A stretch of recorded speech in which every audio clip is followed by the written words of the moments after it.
وصفتنا اليوم الدجاج المغربي المحمر بالتغميرة. يا سلام، شوف الطريقة. أول شي بنقع الزعفران بشوية موية ونخليه على الجنب. ولتتبيلة الدجاج عندي هنا بصل، فصين ثوم، بقدونس، ليمون مخلل، عندنا الكركم، ملح، فلفل أسود، زنجبيل بودرة، شوية قرفة مطحونة، 4 ملاعق زيت زيتون أو سمن. نضيفهم في محضر الطعام مع 4 ملاعق من المنقوع ونفرمهم مرة كويس. بعدها بنقطع البصل بهذا الشكل والمربعات مرة صغيرة، باخذها على القدر مع شوية زيت وقطعة زبدة أو سمن. أحمس البصل مرة كويس لين يذبل ويبدأ يتحمر.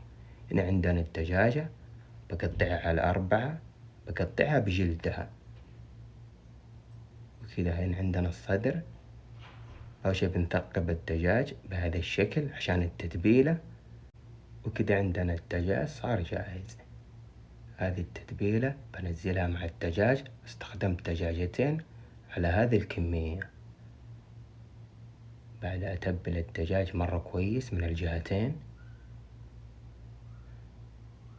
باخذها على الثلاجة.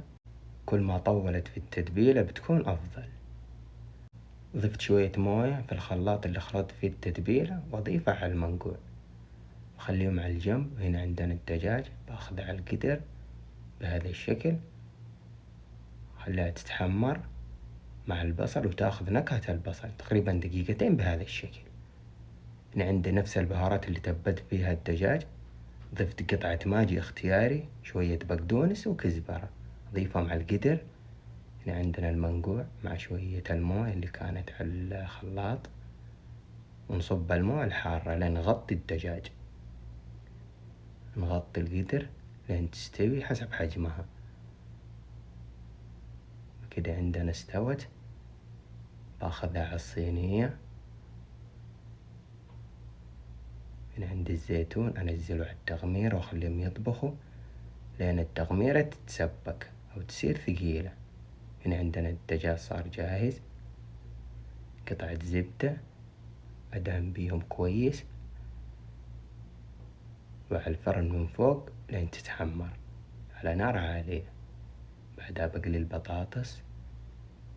كده الدجاج عندنا جاهز. يا سلام.